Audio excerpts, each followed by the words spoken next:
Hello everyone, welcome to my YouTube channel.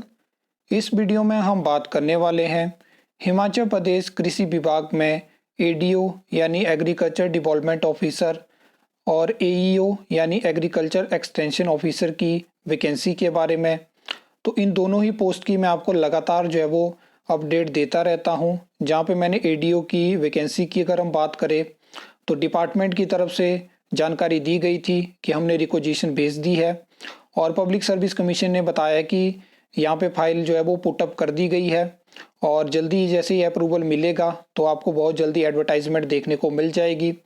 अगर हम बात करें एग्रीकल्चर एक्सटेंशन ऑफिसर की तो यहाँ पे काफ़ी ज़्यादा वैकेंसी है और इसमें क्लास 3 की ये पोस्ट है। तो आपको पता है कि राज्य चयन आयोग हमीरपुर के माध्यम से आपको देखने को मिलेगी। इसमें वेट आपको करना पड़ेगा क्योंकि इस टाइम पे राज्य चयन आयोग हमीरपुर फुल वर्किंग में नहीं है और वहां से आपको रिक्रूटमेंट देखने को नहीं मिल सकती है। ये जानकारी मैं आपको लगातार देता रहता हूं। ये आप न्यूज़ भी देख सकते हो कि हिमाचल प्रदेश में जो कृषि फार्म है उसमें 118 पद खाली हैं। अगर हम टोटल फार्म की बात करें तो 34 फार्म है, जिसमें कि अगर हम सैंक्शन स्ट्रेंथ की बात करें तो 161 की है, जिसमें कि 118 पद जो है वो उस टाइम पे खाली चले हैं। अगर हम एडीओ की बात करें तो यहाँ पे जो सैंक्शन स्ट्रेंथ है वो 20 की है, जिसमें कि 20 में से 14 वैकेंसी है। तो यहाँ पे आप देख सकते हो कि कितनी ज़्यादा यहाँ पे वैकेंसी है। अगर हम एईओ की बात करें 38 सैंक्शनड है और यहाँ पे 34 वैकेंसी है। बेलदार की भी काफ़ी ज़्यादा वैकेंसी है।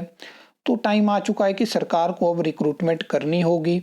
इस मानसिकता के साथ आगे नहीं बढ़ा जा सकता है कि बजट की कमी है, फाइनेंशियल कंडीशन ठीक नहीं है, क्योंकि इससे क्या होगा कि जो ऑलरेडी वर्किंग में है उनके ऊपर ज़्यादा वर्कलोड आएगा और जो चीज़ें हैं वो ठीक से मैनेज नहीं हो पाएगी। इस तरह से व्यवस्था जो है वो और ख़राब होती जाएगी। सरकार को सोचना होगा, एक तरह की पॉलिसी लानी होगी, उसके तहत रिक्रूटमेंट करनी होगी। क्योंकि पहले भी ऐसा था कि बहुत ज़्यादा रिक्रूटमेंट हिमाचल में 2015 के बाद हमें देखने को नहीं मिली है।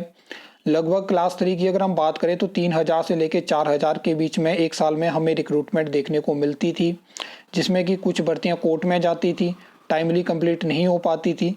लेकिन उसमें क्या था कि अपॉर्चुनिटीज़ आ रही थी। अब ऐसा है कि 2 सालों से बिल्कुल ही अपॉर्चुनिटीज़ जो है वो कम हो चुकी हैं। क्लास 1 और क्लास 2 की उतनी वैकेंसी हिमाचल में देखने को नहीं मिलती है। अब देखने वाली बात होगी, क्योंकि इस समय वर्तमान सरकार के अगर आपने अलग अलग जो है वो इंटरव्यूज़ देखे होंगे तो वहाँ पे बताया जाता है कि हिमाचल जैसे छोटे राज्य में जो सरकारी कर्मचारी और अधिकारी हैं वो दूसरे राज्यों से अगर कंपैरिजन करें तो ज़्यादा है। तो एक रीज़न ये भी हो सकता है कि रिक्रूटमेंट को रोका गया है। अब बहुत सारी चीज़ें यहाँ पे हैं जिनके बारे में हम यहाँ पे बात नहीं करेंगे। मेरा काम था कि आपको मैं यहाँ पे अपडेट दे पाऊँ, क्योंकि एडीओ और एईओ के बारे में बहुत सारे प्रश्न आते रहते हैं। एडीओ में तो कन्फर्म हो चुका है, क्योंकि पब्लिक सर्विस कमीशन ने ऑफिशियल आरटीए में जानकारी दे दी है कि जल्दी ही एडवर्टाइजमेंट आ जाएगी और मेरे हिसाब से 12 तारीख के बाद आपको कुछ एडवर्टाइजमेंट जो है वो पब्लिक सर्विस कमीशन शिमला के माध्यम से देखने को मिलेगी। तो वहाँ पे हो सकता है एडीओ की वैकेंसी आपको देखने को मिल जाए और एईओ की वैकेंसी के लिए आपको वेट करना पड़ेगा और इसमें टाइम लगने वाला है। लेकिन रिक्रूटमेंट डेफिनेटली होगी। कब होगी एग्जैक्ट मैं नहीं बता सकता हूँ, लेकिन सरकार को अब जो है वो रिक्रूटमेंट करनी पड़ेगी, क्योंकि एक्स सर्विस मैन सेल के माध्यम से भी एईओ की वैकेंसी निकल चुकी है। तो इसका मतलब है कि टेस्ट के माध्यम से भी सरकार रिक्रूटमेंट करेगी। आई होप आपको ये वीडियो अच्छी लगी होगी, इन्फॉर्मेटिव लगी होगी। तो वीडियो को लाइक कमेंट शेयर कर सकते हो, चैनल को सब्सक्राइब कर सकते हो फर्दर न्यू अपडेट्स के लिए।